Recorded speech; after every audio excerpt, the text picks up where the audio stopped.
everybody's joining from.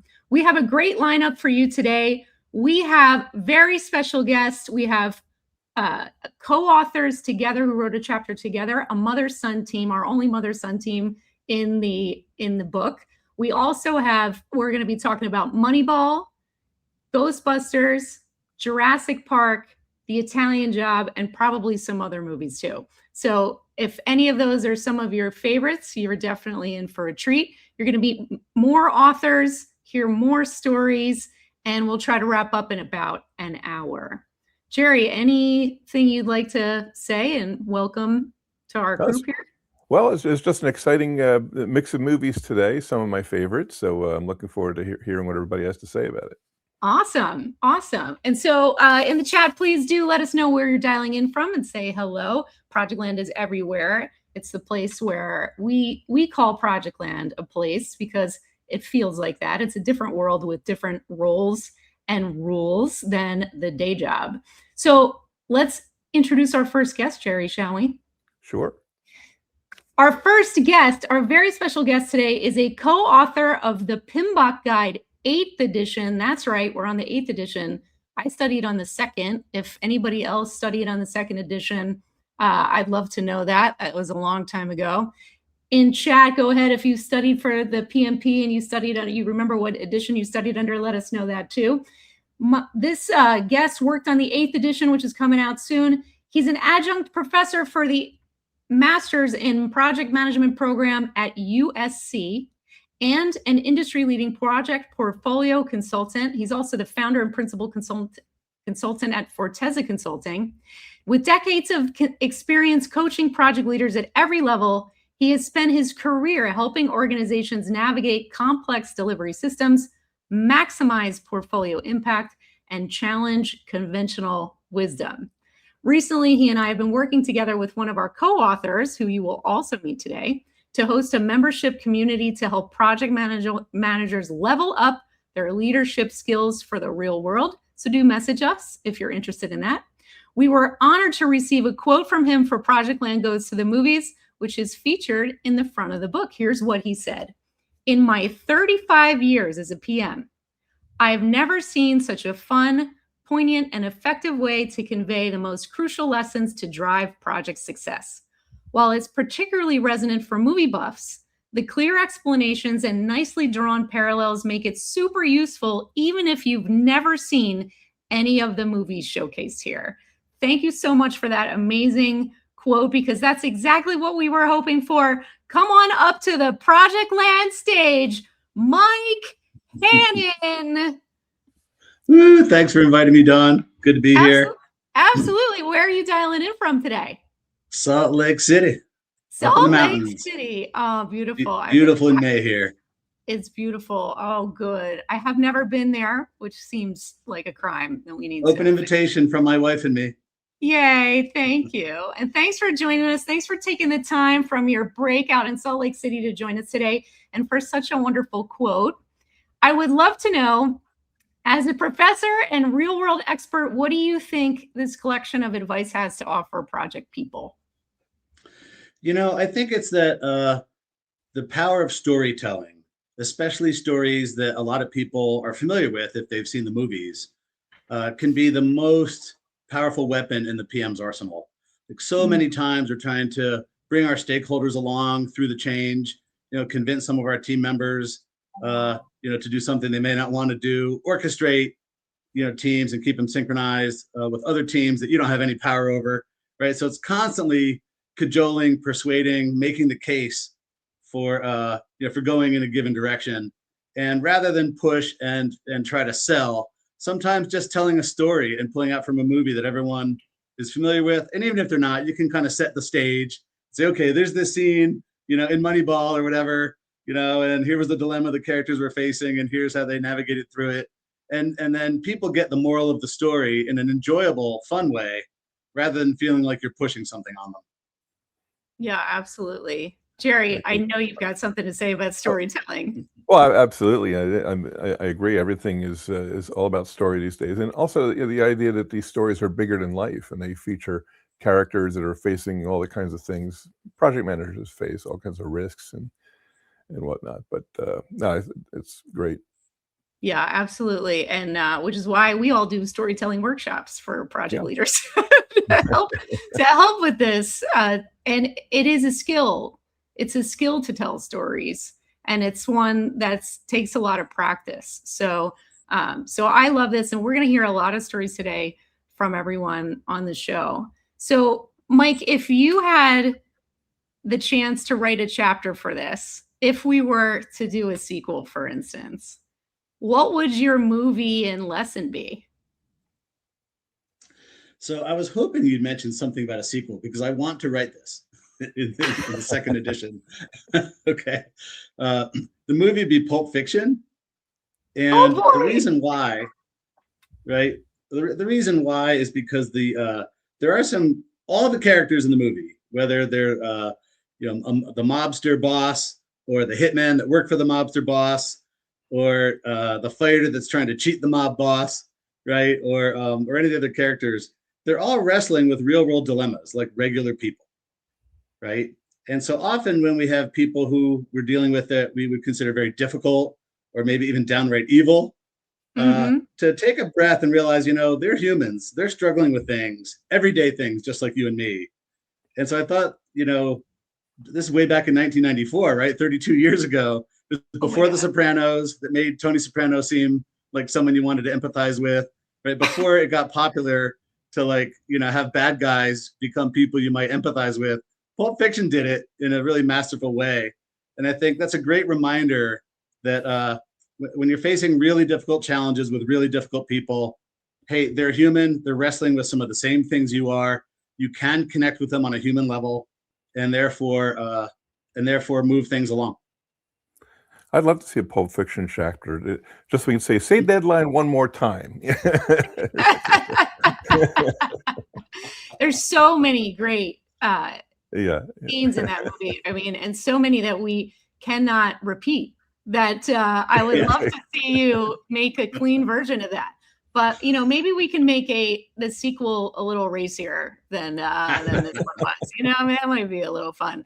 I love it that everybody's joining from everywhere. Laura is here and we're going to hear from her soon. We have Louisville, Kentucky in the house, Sao Paulo. We got Chicago in the house, I happen to know, which is awesome. South Carolina, we got the UK, more Chicago in the house. So good. Kentucky, Andrea in Boston. Hello, Michigan, New Hampshire. Holy cow, more Boston. And one of our co-authors joining from California. Beautiful. Wisconsin. Holy cow, this is incredible. Thanks, guys, for joining. And if you're just joining us, please let us know where you are today. We love to see where you are. It's so much fun to figure it out. And oh, look, we have a vote for the sequel. We'll see what happens there. Mike, thanks so much for joining us. Would you like to help us introduce our first for the day co-authors? Yeah, absolutely. So our first co-authors are proof that great ideas and great stories can run in the family. They're the dynamic mother and son duo. I've known them for, 15 years. I think that means Grayson was 3. Oops. And they wrote the chapter on Moneyball and bringing sort of the mother-son perspective, right, of insight, experience, and passion for both baseball and project success. And side note, I'm a huge baseball fan, and so is Grayson Barnard, who's about to step up to the stage here. And I remember even when he was like 5 or 6 years old, he and I would chat all the time about baseball and all that kind of stuff. So he's a recent high school graduate pursuing passions in business and tech with the goal of making a positive impact on the world. Of course, that's what we're all here for. Since 8th grade, he has worked with his mom to help PMO and transformation leaders do big things. He's also a volunteer in the nonprofit that Laura and I co-founded called Project Management for Change, and has helped with that since the very first Project Management Day of Service back in 2015. Can't believe it's already 11 years ago. So, yeah, and I'll never forget the images of Grayson in his little suit, helping out, and he really presented like a pretty mature, let's say young adult. And he's not so little anymore. Lauren Grayson. Yeah. Hello. Yeah, he's gone from a baby to a baby adult, we say. But he can vote now. So I know. You're legit, Grayson. Well, thank you so much for the great introduction of Laura and Grayson. I really wanted you to be able to do that since you guys are all tight. And let's thank Mike. Hold on. I got my little fun toy that Jerry sent me. Thanks, Mike. That's a wrap. I'm getting hooked. Okay. Have a great time in Salt Lake City with the missus. Bye. Hey, Mike. Oh, so makes it hard to see us. We're gonna fix that. We're gonna fix that. Let's see. How can we fix that with the two of you? So Jerry, I'm gonna make you disappear for a minute. I was gonna say, Bye. There we go. Sorry about that, Jerry. Guys, it's great to see you. Thanks for being on screen together today and taking time out of your busy lives for this. So why did you answer the author casting call? What was that like for you? Yeah. Well, so it started with me. So, Dawn, of course, you and I go way back, many years now. And this was such a cool book, right? This was such a cool book. And I was hearing about our students and clients that were getting so much value out of it. And I kind of joked that, I'd be insane to write another book because the first one almost killed me. So my book, The Impact Engine, and because it took me a decade and took a lot out of me. But here you were, like going from book number 1 to book number 2. And I was like, okay, well, if she's going to do it, maybe I can help. And so when you asked if we wanted to contribute if I wanted to contribute, I was like, yeah, let's do it. But then the hard part came to figure out, well, what was that? What movie? How do I choose the movie for this? And that became dinner table conversation. And that's how, which a lot of, so there's no joke. This kid's been hanging out with us doing business related things because, I put everyone in the family to work, as you know, Dawn. So I don't care how old you are, you're getting to work. So it may have been less technical stuff back in the day, but, even in, his, I guess, early high school years, he was already doing website programming and things like that. So it was normal for dinner table conversation to be about whatever was going on with me in the business or whatever I was working on or whatever I was challenged with. And so we got into a little conversation. You want to share a little bit about that? I'd love to. It's a pretty funny story, actually. My mom had brought it up over dinner, and she was talking about this idea of writing a chapter on a movie and tying it to the business world. And as a baseball fanatic who's played baseball my entire life, unfortunately, I no longer play anymore, but I still love baseball. I was like, I need to find a baseball movie that this can tie to. And the first thought I had was Moneyball, as it's my favorite baseball movie ever. And there are so many different ways to tie it back to the business world. And my mom was like, how can we, expand on the idea of focusing on what actually drives success? And I was like, well, let's see where in Moneyball can we find that lesson? And there's so many different examples about how the Oakland A's have no resources at the time, no money, no players. They had lost all their good players, and they had to do things in a completely new way in a new environment and go against the norm, which was so heavily fought upon by the old scouts and coaches. So that's what happened over dinner is he just started going, blah, blah, blah, blah, blah. I was like, what do you think about doing this with me? Right. And it's like, oh no, you got it.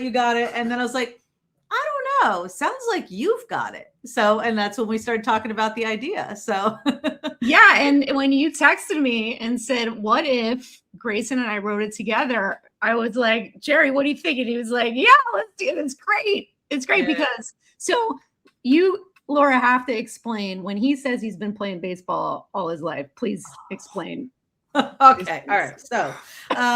So when he was, for his very first birthday, right, he was barely walking at a year, but by 13 months, this kid was throwing a baseball around in our backyard because he got this little Fisher-Price game where the like you'd hit it with this little tiny bat that looked like a turkey leg, and it would spin around and cheer you on. And then and he was in love immediately. So I was like, okay, I guess this is his thing. So everything in our house became a ball, a bat, or then he turned anything else into a base, right? So he'd be sliding around our house at all times, sliding down the aisles of the grocery store, yelling, safe, and all that, when he was barely like putting, sentences together. So one of my earliest memories of him was with a pacifier still in his mouth, go walking around the backyard, picking up a ball, hitting it with a bat. He had just started walking, and all of a sudden he was throwing a ball in the air and hitting it with the bat and yelling, mama ball, mama bat, through the pacifier.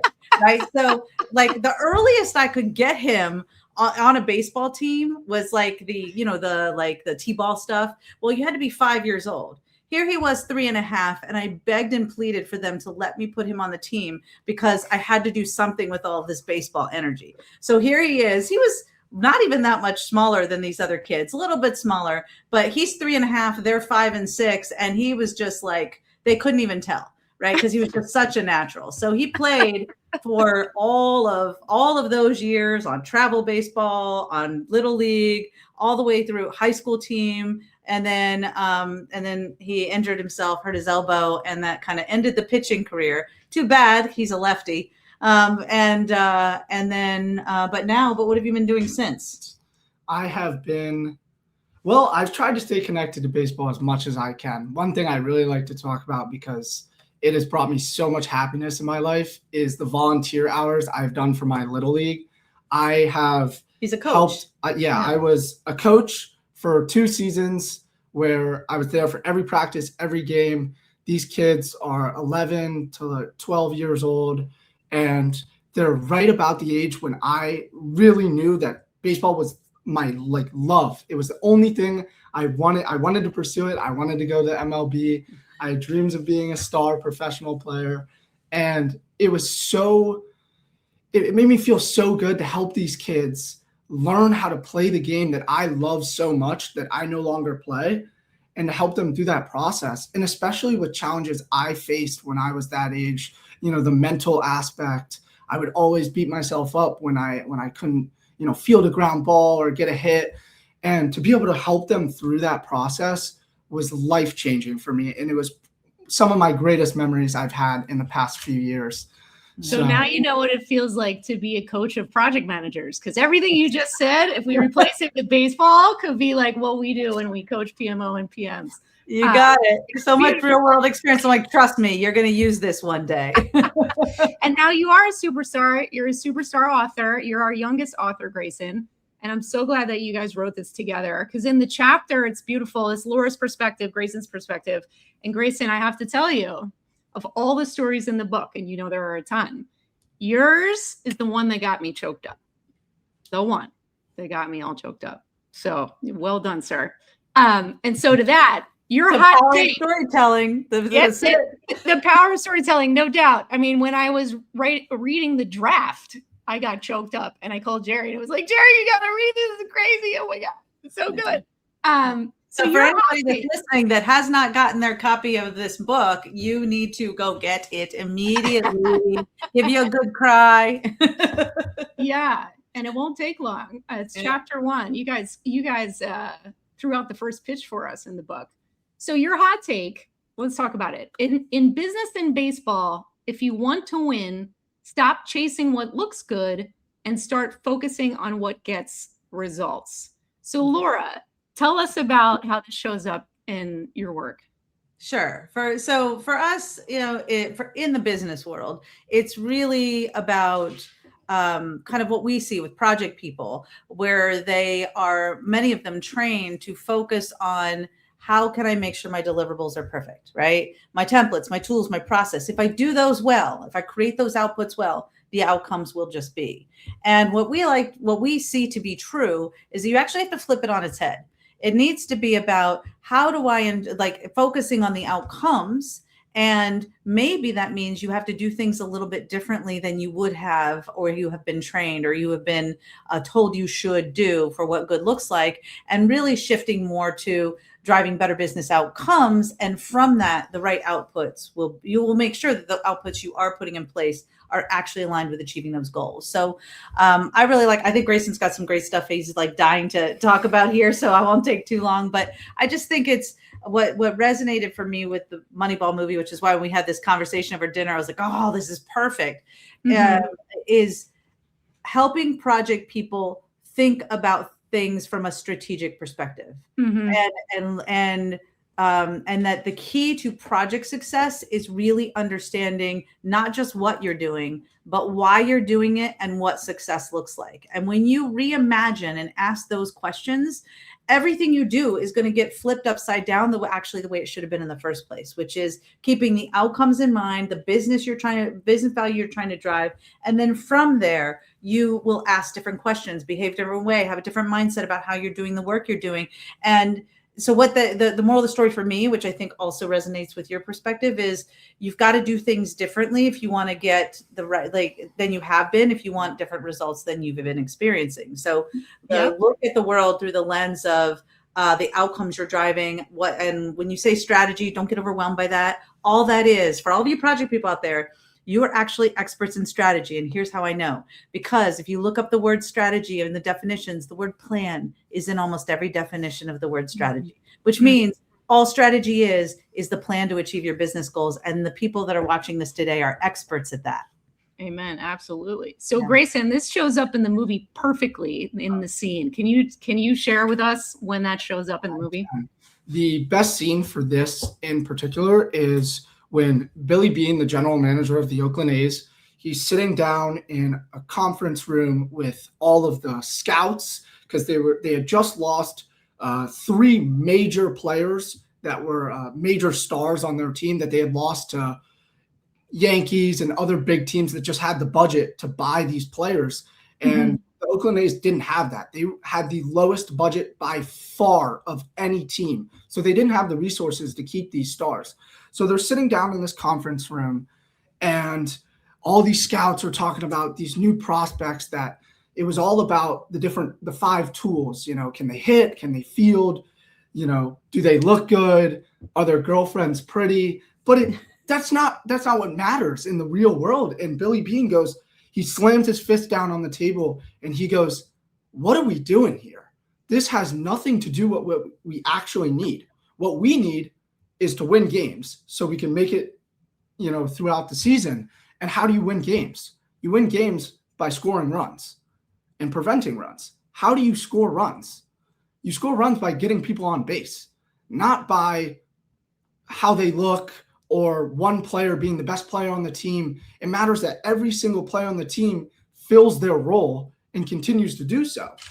And this is when they switched from, instead of looking at the norm, the outputs. I would say the outputs, they looked at what are these key metrics that we need. And it was on base percentage. How often can these players get on base? Because that's what drives runs.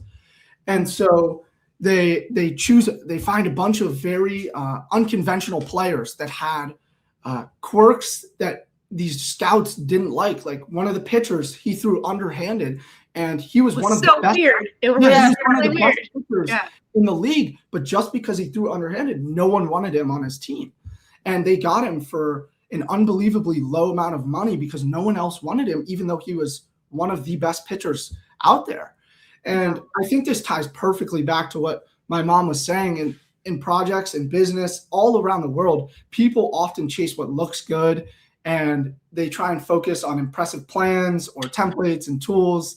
But those aren't always the things that create results. What creates results is, in baseball, it's what actually moves the game forward. In baseball, it's getting on base. In business, it's creating measurable value. And the lesson is you have to stop chasing what looks good and you have to focus on what actually gets results, because a project can look great and successful on paper and still not deliver the outcomes that actually matter. Yeah, absolutely. It's not, does this look good? Is this helping us win? And I just want to praise you have a baseball story that is that explains that really, really well about how you thought that. And so I just put in on the banner here, because Laura and Grayson did chapter 1, they threw out the first pitch for the book. Their chapter, the full chapter, is in the sample. That's free out on projectgurupress.com. So if you want to read Grayson's story that choked me up and his really cool story about how he learned this lesson in baseball that also applies to business, which, you know, we've explained here, please go ahead and get the free sample of the book and you'll get to read their entire chapter, which is a brilliant chapter, by the way. So well done, you guys, and together. And I remember we were on a podcast together and the podcast host said, I can't imagine doing a project with my mom. I'm so impressed that you guys could do that together. It was really cute. So well done, guys. So let me ask you this. Of all the other chapters, the 21 other chapters in the book, is there one that you would want to highlight and why? Well, I can start. Yeah. As I read through the book, a specific movie stuck out to me because I grew up watching all of the different Ghostbuster movies. And, you know, as a very young age, obviously the older Ghostbuster movies I think are much better. But I've grown up seeing all these different Ghostbuster movies, and I've never looked at it the way it was talked about in this chapter. I'd already loved the movie, but the chapter helped me see it differently. Instead of, you know, just a fun comedic Ghostbusters movie, it was about the Ghostbusters are dealing with something strange that most people didn't understand or take seriously at all. They had to work together as a team to explain the problem and get people to actually believe that the risk was real. And they connected it perfectly to how Project works, because sometimes you see a risk or an issue before everyone else does, and you have to be able to communicate that in a way that gets attention without being dramatic. Like, you can't just be, oh, there's ghosts. You need to be able to provide, you know, some evidence and show them, like, this is an issue, we need to solve it. Yeah, I love it. Really shows how, like, the people needed, the Ghostbusters needed to work as a team to get the message across. And it's also just a wonderful movie. Yeah. And you, in a moment, you're going to get to meet the author of the Ghostbusters chapter. So hold on tight for that. Laura, how about you? So when we were going through all of these, all of the chapters, what to me was really cool was, like, it was reminding, we actually went down memory lane. Like, oh, remember when we watched this, like Moneyball. I don't like watching a movie more than once. Moneyball was a movie that we watched many times because I could get him to snuggle on the couch with me, plus baseball, you know? Yeah. Also Laura. Exactly. But Ghostbusters was the one that I was like, oh, remember when we watched the original and, you know, the marshmallow thing and all this? So it got us like going down memory lane. So I was like, oh, that one's really cool. So then we again started talking about it. So for me, it was Ghostbusters as well, because I feel like that has, like, it has evolved over time, the different stories and everything, but it goes back to these goofy underdogs that everyone underestimated, and they get to be the ones to save the world. And that's just such a good story. It is so good. And so I need you guys to help me introduce the author of the Ghostbusters chapter. So hang on tight for us, and you'll get to meet him in a moment. So here we go. Our author is a keynote speaker who blends business and life lessons with 80s pop culture. That's his specialty, showing audiences what Ferris Bueller, the Goonies, and other icons can teach about work, leadership, and life. He's the author of the ultimate series on essential work and life lessons from 80s pop culture, and has shared insights with organizations including Visa, Penn Medicine, DHL, Duke Health, and the University of Florida. And we're lucky to have him also thanks to another co-author who she authored Aliens, Tanya Boyd. She was on a previous episode, and she turned us on to his work. And so we invited him to join us. So welcome, please welcome to the stage. Join me in welcoming Chris Clews. How you doing? Hey, Chris. Thanks for the kind introduction, Laura and Grayson. You guys were awesome. I'm a huge baseball fan too. Played baseball my whole life, so I love the Moneyball chapter as well. So, and we just found out that we're neighbors. So. Yeah, that's right. Yeah, we're 20 minutes away max. We'll have to go catch a baseball game. I'm in for sure. Awesome. Well, thank you, Laura and Grayson Barnard, everybody. Let's thank them for being here. Thank you. Yes. That's a wrap. Great. We need a chapter on Ghostbusters. Who are you going to call? Yeah, Chris, who are you going to call? That's the question. Oh my God. Oh, well, it depends on the situation. There you go.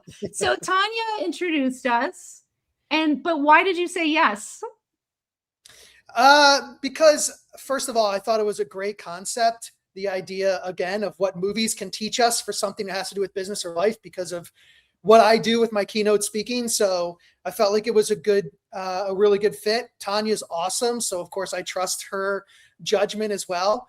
And when I was in the corporate world, I was a terrible project manager. So I thought this gave me a great opportunity to actually come from a different perspective. Nice. Yeah, well, we're so glad you joined us since you admit that you're terrible at it. And but you have other superpowers. So tell us about why you chose Ghostbusters. Of all the 80s movies you could have chosen, why Ghostbusters?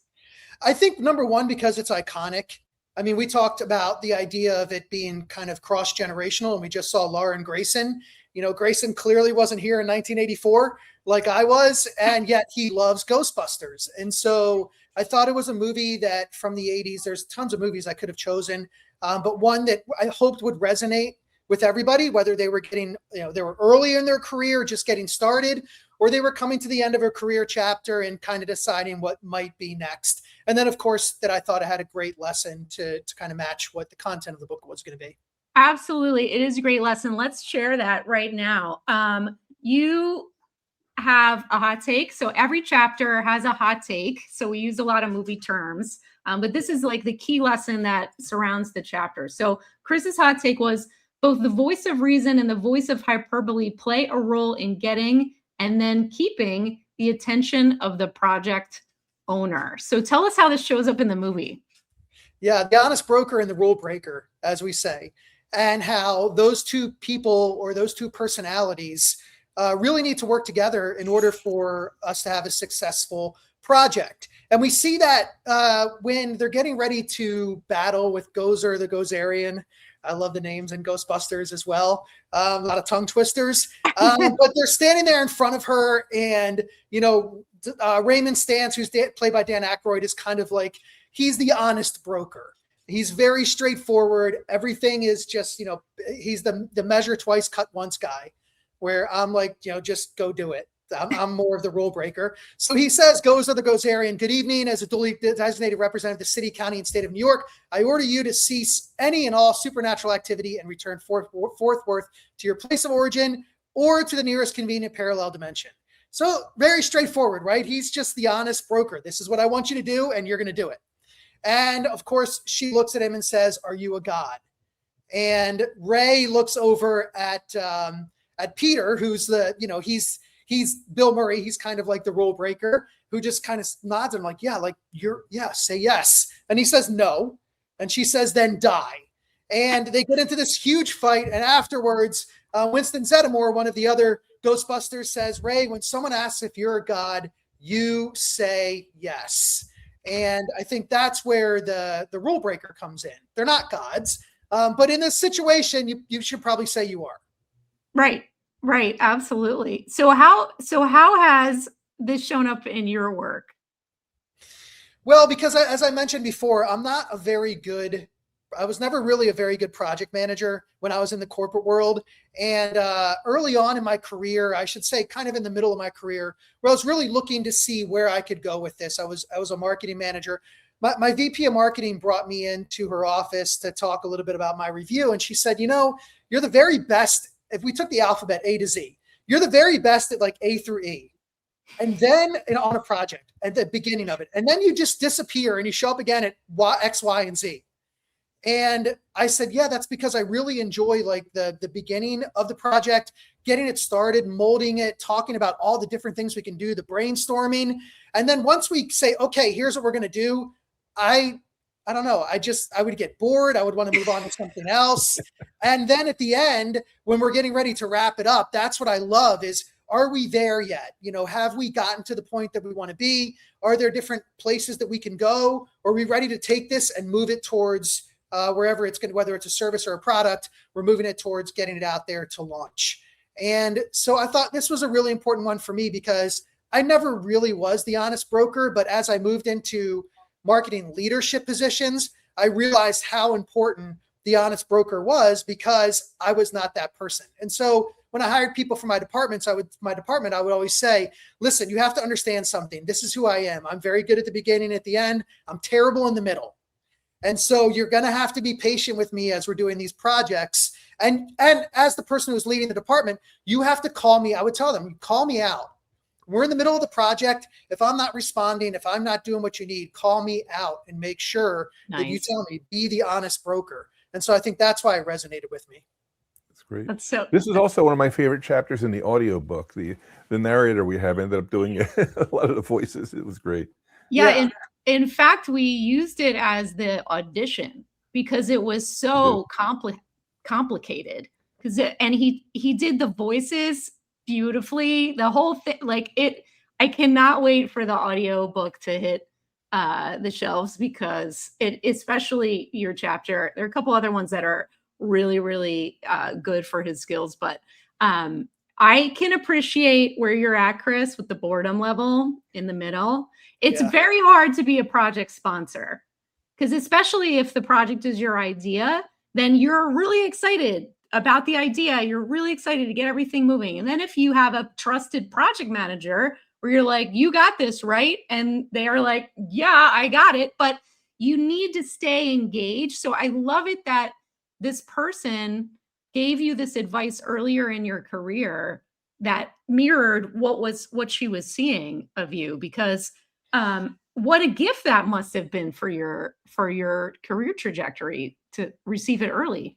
Yeah, totally. And, this is where when we talk about with Ghostbusters, and yeah, I mean, Karen was great. She was my VP of marketing at DHL. She's the best leader I've ever had.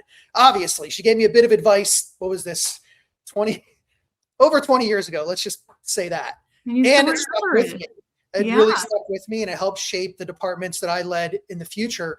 But I also think with Ghostbusters in particular, if they took the approach of Raymond, Dr. Raymond Stantz, this honest broker, the entire city would have been taken over by ghosts, because he just had no way to get creative and to bend or break the rules, which you need to do sometimes in order to get the launch that you really, really want.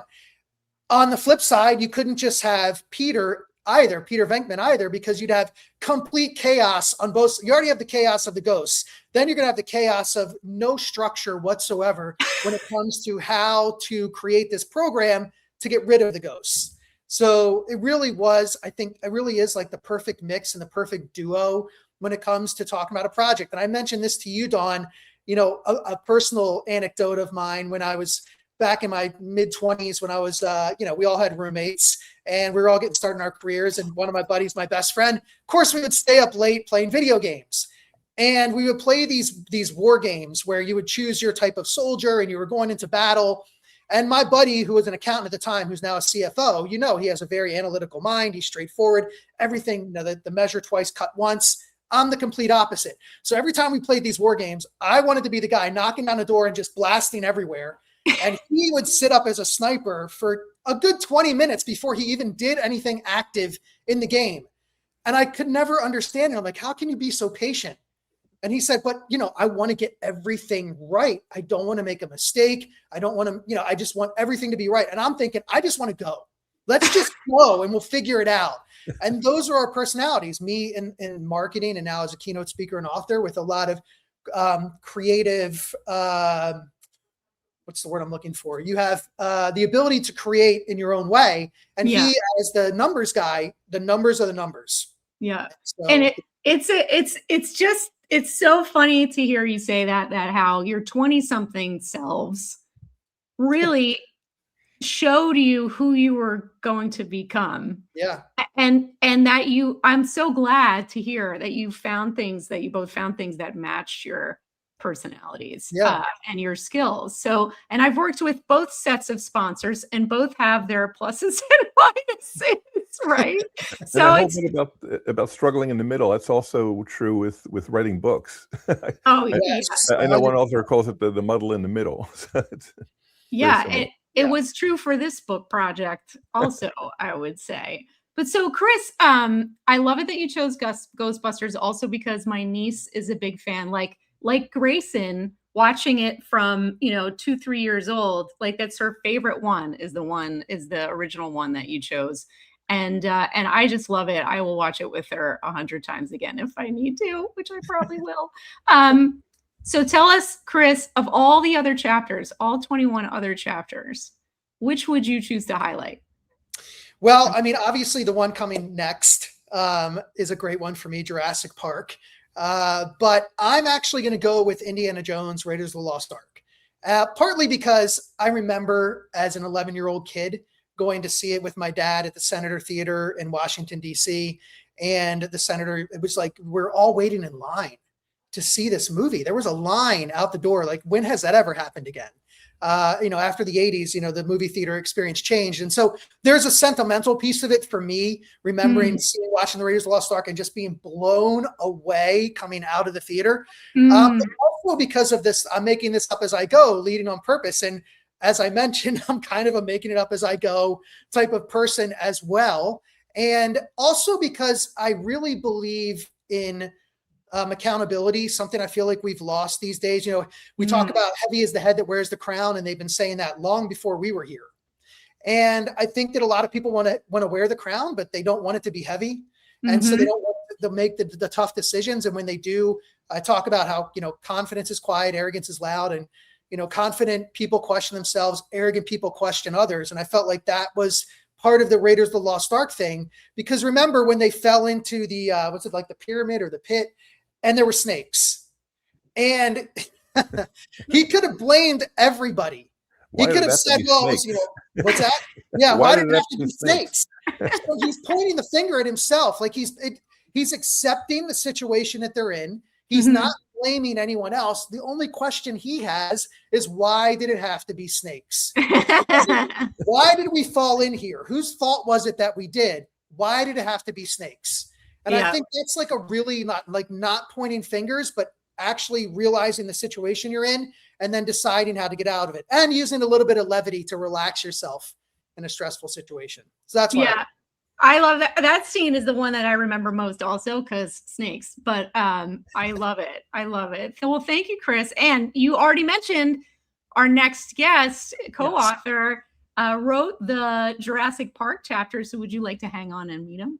Sure, absolutely. Awesome. So let's introduce our next co-author. He's an assistant teaching professor at Penn State University with over 25 years of experience teaching information science, technology, and project management. He has professional project management experience across governmental, military, and corporate clients, including CSC, PricewaterhouseCoopers, and IBM, and has also managed his own consulting company. He served on the PMI Keystone Chapter Board for 8 years, which is how I met him, including 6 years as president. Welcome to the Projectland stage, the author of the chapter inspired by Jurassic Park, Professor Jesse. Jesse. Hey, hello, everyone. Hi, hey, Chris. Jesse, nice to meet you. Your movie has one of my favorite quotes. Life finds a way. Yeah, fantastic. So, Chris, I'm looking at your Indiana Jones movie and Ghostbusters. So, in case of snakes, then who are you going to call? Well, I don't think you're going to call Ghostbusters. I guess it's Snake Busters, right? Yeah. Don't call me. Yeah, don't call Dawn for sure. Do not call Dawn. She's made that clear. If it's spiders, don't call me. There you go. We all have our thing. Ooh. Chris, thank you so much for joining us on the Projectland stage from Blockbuster Video circa 1989. Appreciate you. That's a wrap. Thanks, everybody. Stay rad. Have a great rest of your day. Stay rad. I love it. Professor Jesse, why did you answer the author casting call? Of all that you do. Probably the first thing, Dawn, I would probably have to say was stupidity. All right. And that's being honest. I was looking at my schedule and I said, I tell my students that stress is described when your mind says no, but your mouth has already said yes. And I went, this looks exciting. I said yes. And then I went, how do I fit this in? And I think I was probably one of the first ones that got the chapter done because I had to, because I actually wrote it over the Christmas break and turned it in so that I could get the finals done, and get ready for the next semester that's out through there. So why? I'll go back to one of the first things I always do at the beginning part of every semester is I try to build relationships with my students. And one of the questions I have up through there on my slides for the last 20 some years is, what is your favorite movie? Really? And yeah, so, and when I ask that particular question, it already engages a discussion, and I find out a little bit about who they are. And what I found over these years is that everybody loves movies and everybody has their favorite movies. And so when you decided to write a book about project management and movies, I went, yeah, I'm in. All right, I'm in. I'm so glad you did too, and that Jurassic Park made the cut. Yeah, you picked a great movie. Yeah, it's a super movie. So, and your hot take, you could have chosen a lot of stuff out of this one. And I love what you chose, because Jerry and I were looking for a really well-rounded book with lots of different lessons from different parts of Projectland, the people, the process, the tools, etc. So your hot take was, a rich and powerful sponsor supporting your project with excitement and resources is a blessing and can also be a curse. Tell us more about that. Yeah, when I was looking at that, and as we've talked previously, I look at the book that you guys put together and compiled, and all of my favorite movies are in this particular book. And so when I'm looking at it, I selected Jurassic Park because I love excitement, I love adventure, I love the science fiction part out through there. And a couple things that popped out and went obvious. Obviously, there's a lot of risk in that particular book, and you're doing that, a lot of risk management. There is a lot of team building, and the project sponsor and the project manager selecting the best teams that are out through there to get this thing. But sort of what's hidden out through there is that the sponsor is in the background. All right. He's in the background as far as being managed, that's out through there. And so one of the things we actually have to look at is that we're always told about managing the stakeholders, and we just love to have our sponsor be able to have that open wallet, that they spared no expense, that they gave us the budget that we actually have. And we don't talk about managing that particular relationship and managing what is taking place with that particular sponsor, and is he taking us in the right direction? And as Grayson and Laura basically said with that, is that it's all about driving that particular business. And so we've got to be able to manage that particular sponsor as well. And one of the things that PMI has always taught us happens to be this, is that you manage through the triple constraints: the scope, the schedule, and the cost. All right. And throw in quality out through there. But to make the project successful, one of the three things we also have to do is we have to deliver the value, and we have to maintain and manage the relationships. And that's one of the things that what I've seen in projects a long time happens to be that we are very weak in managing the relationships with all of our particular stakeholders. And then at the third thing out there is to manage the risk. So if you're looking at a successful project, it's to deliver value by maintaining and managing relationships, and then manage the risk that's associated with those. Like, one risk is never invite your grandkids when testing a theme park with a T-Rex. I think that's all good. Correct, Jerry. Correct. Very, very good point, Jerry. And we should all note that for the future. So, Jesse, was there another chapter in the book that really resonated with you? Yeah, one of the chapters that really resonated with me is and I looked at like 4 or 5, and I saw these questions coming up, and I went, yes, yes, yes, yes, yes.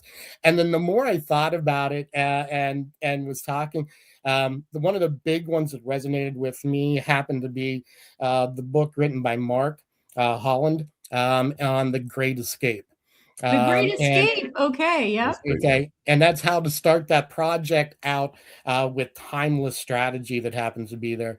And it's to know your weaknesses and to know the strengths of what is taking place. And so he mentions in that particular chapter is that there's never been a more hostile environment to start a particular project than your enemy that's out through there that does not want to see your particular project succeed. And Mm-hmm. so they had to come up with a particular way to make sure that that project is succeeding, and the communication with inside of those particular chapters. And if you've read the book or if you've watched the movie with The Great Escape that's out through there, is they use terms that are inside of their particular business and language, much like we do with the acronyms in our business.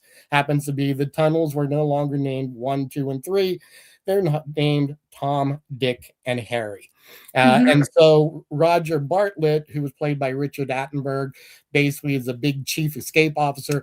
The first 3 minutes it's there in an escape-proof camp, set out a plan and got everybody involved with that particular plan to break out of that particular prison within 3 minutes, and set the goal in that kickoff meeting event at the beginning part of that particular project. Yeah, and Mark wrote a whole book on this as well. And so, and in fact, if you want to join us for the finale, you'll get to meet Mark because he'll be on as one of our co-authors talking about the Great Escape chapter. So I'm so glad you mentioned it. So in fact, Jana, if you want to drop in the chat the RSVP for episode 5, then we'll all get to hear about the Great Escape, and people can RSVP now. So Jesse, any final words of wisdom on managing our sponsors better? On managing your sponsors better, the big thing that I would say is that you've got to look and understand what their expectations are for that particular project. Yeah. And the big thing is that we'll always say that every stakeholder you'll talk to say the project has to be done. It has to be done on time. It has to be done on budget. But there is a priority there that's for all those particular projects. And you've got to understand who that particular stakeholder is and what their expectations are. What is their particular priority? That's what drives your project to success. Deliver the value, maintain the relationship, manage the risk. Yeah, and that delivering the value, I mean, that's what Moneyball was all about, right? So thank you so much, Jesse, for joining us from Central Pennsylvania. That's a wrap. Thanks, everybody, for joining the Jurassic Park conversation. We have one more guest author. Would you like to stay on, Jesse, to introduce her? Sure. Go ahead, Jerry. Yes, and by the way, one other line from Jurassic Park I always like when I see some projects. Sometimes I'll think that's one big pile of you know what. I promise, Dawn, I would keep it clean for a family show. You know, all these kids watching, eager to become project managers. Yeah, but Jerry, they've seen the movie. They know what the line is anyhow. That's true. That's true. You can probably repeat it all. Yeah. So our final guest today is the co-editor of this book and the author of the Italian Job chapter, the founder of PMOtraining LLC, and author of the Amazon #1 bestseller, Meet the Players in Projectland, Decide the Right Project Roles and Get People on Board. She's a dynamic international speaker, PMI certified leader, and sole inventor of the Project Flow process learning system that makes learning PMI's complex process fast, easy, and fun.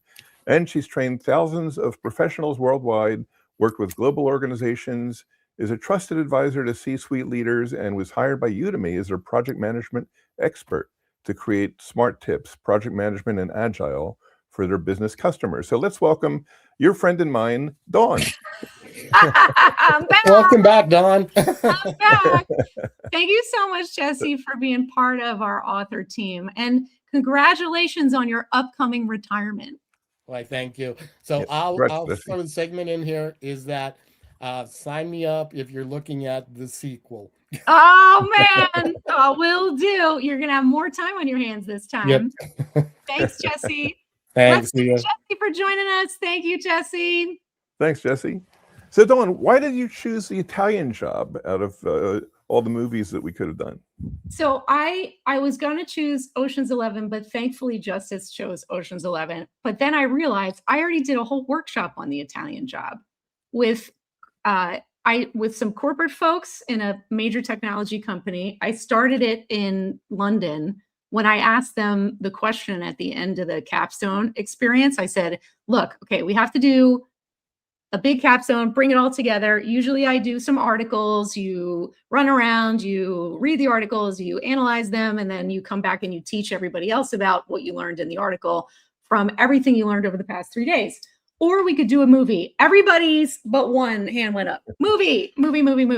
And it did the same thing. So I chose the Italian Job because the Italian Job has everything in it. Like I have these worksheets, it's got everything in it. And so it was really actually hard to choose the hot take because I could have chosen all kinds of things. So I think what we did, if I'm remembering right, is I kind of hung back a little. So like Mark got the kickoff. I love how they do the introductions in the Italian Job, but Mark did the kickoff with the Great Escape, so then it was about, so I have the hot take here. When you're planning and managing a project that you like to be successful, it's prudent to watch out for who and what could sabotage it. Have your head on a swivel and be ready to deal with whatever obstacles come your way. Right. So tell me more about that around the hot take. Because I know there are so many lessons. I mean, when I watched the movie, I was like, and I've seen it a few times, but there are so many things that you could have chosen from it. Yeah, and a good one. The thing that from you helped me make this a success, me, the players in Projectland. So we were talking about snakes with Chris Clews. Right. So the animal avatar for the saboteur is the snake. And we usually talk about stakeholders being outside the project team. But what if the snake is actually inside the team? And that's what happens in the Italian Job. So I wanted to explore that idea. And I had it happen to me once where there was a steering team member who got the project killed because I realized later, if the project had continued, it would have exposed that he hadn't been doing his job very well for the past 10 years. That makes sense. And I know how much you love snakes. So one question I had around this is, how common is it to see snakes on a project? Is it like Samuel L. Jackson in Snakes on a Plane, where he's like, enough is enough. I've had it with these blankety blank snakes on this project. So I have to keep it clean here. Samuel Jackson is never. Or is it more subtle than that? Yeah. So I think that the lesson that I have learned, sadly, and the hard way many times, like the one I just mentioned, is that if you don't know where the snake is in the grass and you're skipping along in Projectland, it will come up and bite you when you least expect it. So it's truly best to do very private stakeholder analysis. Think about all the different stakeholders, cast a really wide net with those stakeholders, and work together with your sponsor, especially if they're a good sponsor, or like Chris in the beginning, and he's very engaged in the beginning, where you sit down and you go, okay, who is a cheerleader for our project? Who is maybe on the fence, a finicky fan, maybe where they're not sure yet, and who might sabotage this for whatever reason? And then you can make a plan for it. But if you don't know who they are or where they are, then you can't make a plan. And then that's a big risk. Yeah, and in your book, you even talked about there can be accidental saboteurs that don't even realize they're saboteurs. Yeah, absolutely. And sometimes that happens because they're a cheerleader and they're so excited, but then like my dog, like they get in the way. And so they can make mistakes on that. Yeah, that makes sense. Yeah. Last question. I know we're out of time. What was working together on this book project like for you? The whole book experience. Well, I was juggling it with a lot of other things. So basically, for a year, we gave up our weekends and we would work together on all of this. But it had to be the most fun book project ever, because we got to work with these wonderful, wonderful people that bring their stories out of them and try to make their chapters as terrific and helpful to readers as possible. And also we had to do homework, which was watch movies. So we have movie watching marathons. And it was great because we got to see the movies in a new light, because a lot of the authors brought lessons that I wouldn't have even thought of when watching the movie the first time. Movies I never saw. So, Bruno with Fantozzi and I mean, there were movies I never heard of. And I'm so, so happy that we have such a great mix in this book. Great. Of movies and lessons. 17 genres over 22 chapters is a pretty great mix. It is. I remember we were trying to map out to make sure we had different, certainly different lessons, and it just so happened to come across a whole bunch of different genres, which is perfect. and different Yeah. time periods, old movies, new movies. Yeah, it really came together beautifully, which is why I feel like it was meant to be. And there's a lot of excitement about the book, which I'm really, really grateful for. And so I guess we should probably close me out. Yes, yes. wrap? You want to help me wrap this up? All right, very good. So if you're a PMP, congratulations. You just earned a PDU for joining us today, and you can earn even more for reading the book and joining our final session, the finale of our Projectland Goes to the Movie series, episode 5, coming in June. Please RSVP now. So if you like, and if you could, Jana, drop the RSVP in the chat. I really appreciate it.